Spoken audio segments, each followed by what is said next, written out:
Hi, Peter Charles here, Focus for Life Fly Fishing. And as you can see, my arrangement's a little different today. And in case you haven't noticed, my vise is pointing the wrong way. It's pointing towards my left.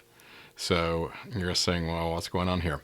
Well, I've over the years, I've received a number of comments on my fly tying videos about people who have had a stroke and their dominant hand. I'm going to use right instead of saying dominant all the time. Their right hand isn't as good as it used to be, or they've suffered an accident, or they've had other issues where, tying flies with the right hand isn't that much of an option. So I'm looking at tying a fly with my left hand. I've never done this before. I'm doing it first time on camera. I've got all my tools on the left side. I've got my materials on the left side. I'm going to work like I'm a left-hander. And I'm going to see how I make out. And I'm going to sort of be minimal on the editing, so this could end up being a longer video than normal. But it's just the idea, can we do it? If you have a problem with your right hand, whether it's arthritis or stroke or injury, whatever it is, can you actually begin to tie flies on your left side? So we're going to do a woolly bugger today and keep it simple. I'm not going to try a Catskill dry with my left hand for the first time. We'll see how that turns out. Now, I've simplified the rig a little bit. As you can see the vise in the camera, and I'm only going to be using my top camera. I'm not going to be using the front one. It'll give me a chance to sort of explore it a little bit more visually. And I can see right off the bat, I have forgotten.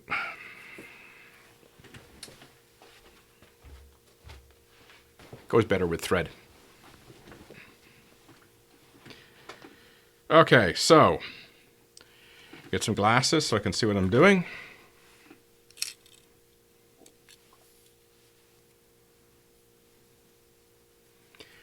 So this is going to be interesting. So we're going to cast away and go over the thread. Whoa, there we go. I can see this is going to be an adventure right off the bat. So I'm going to try to, there we go, got it. I figured casting the thread on was going to be probably one of my biggest challenges. Now I'm going to have to use my scissors in my left hand.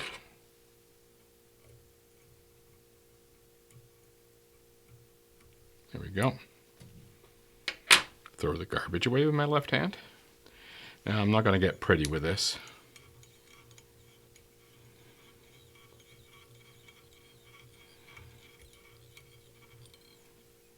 Now I've got my marabou. I'm just going to put it on the wrong way. The habits we get into. So position it with my right hand. Do a pull up, keep it on top. Position it. Pull it a little bit. Tail's a little long. I got to resist grabbing it with my right hand all the time. Okay, that looks pretty good. Now I've got my chenille. Again, grab it with my right hand.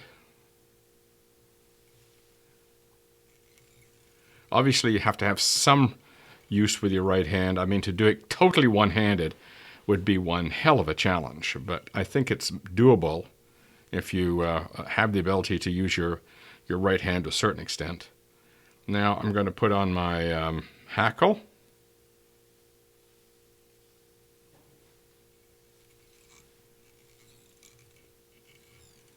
Okay, now I'm just going to wind that back to the front.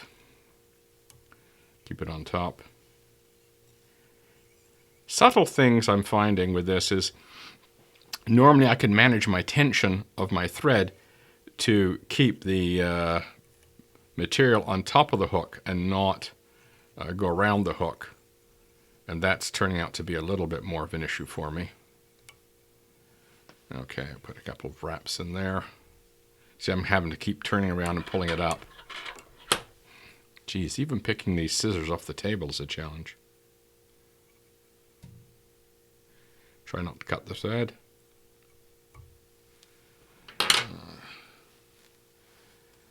Okay, wind that down. Oh, can I do a half hitch with my left hand?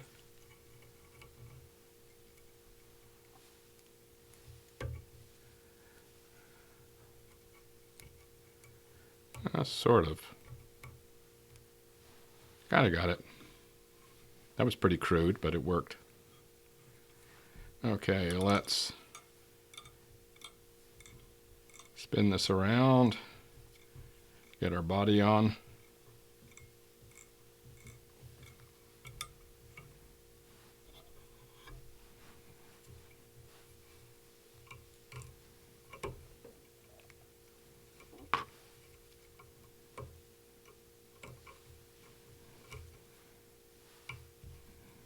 Awkward. Very awkward, but we're managing. Again, let's see if I can try to do the half hitch. There we go.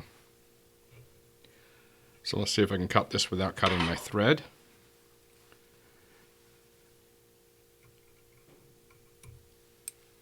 There we go. Now, hackle pliers. I'm not going to use my rotary vise for this one. I'm just going to wind it conventionally. And we'll see how well I do with it. Left hand, Charles, don't use your right. So I'm doing this as if I was, I had a manual, a static vise, not a rotary vise.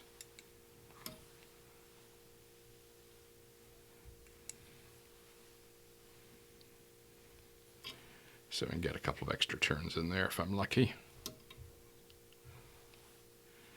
Let's back that off a little bit.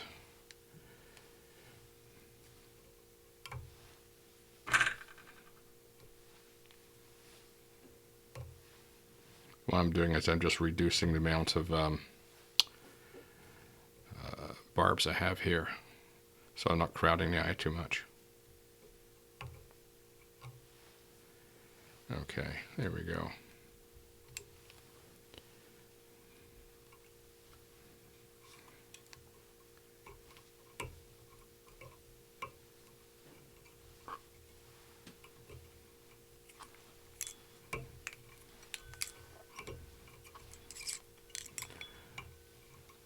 That feels awkward doing that, but we got it.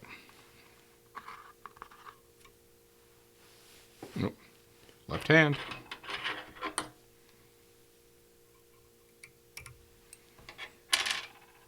Now here's going to be a fun bit. I'm going to see if I can whip finish. Oh, this is not going to work good. I can see this coming. Oh, Lord, I don't even know where to start here.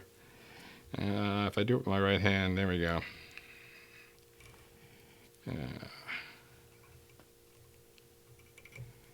Oh no, this is not going to work. This will take some practice. So I'll just do a couple of half hitches with my fingers. And we'll put on some head cement afterwards so I keep this thing from falling apart. Nice and tight. I can see one of the problems I've had with doing this was getting correct thread tension. That's proving to be an issue, and also accuracy of getting these half hitches in there. Ooh, they were ugly.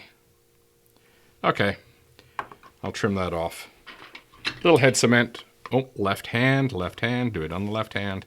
Habits are hard to break. Okay, that's probably one of the ugliest woolly buggers ever tied on YouTube. But I did it with my left hand. It proves a point. If you had to tie a fly with your left hand, you could do it. Obviously, you have to go simple. Simple things like learning to use a whip finisher with the left hand will take some practice. I'm not going to try and do that. Obviously, I couldn't get the correct alignment for it. Not to worry. That's sort of practice.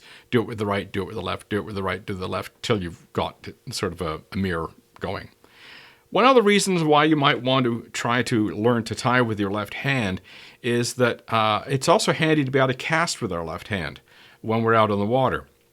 Anything you do that improves the fine motor skills of your left hand is going to improve your left hand casting. Like, for example, I'll use a mouse with my left hand at times on my computer.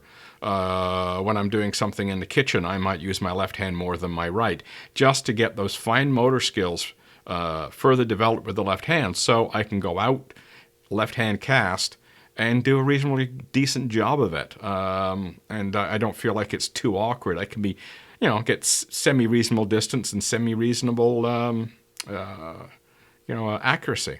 In fact, I think I've told a story before about how I tore a tendon in my right elbow on a trip to Cape Cod and had to do the entire week casting left-handed. It's doable. So, as I say, this is good practice for developing fine motor skills with your left hand. Ugliest woolly bugger ever done on YouTube, but, it would catch fish. So, it's an interesting exercise, so give it a try. Cheers.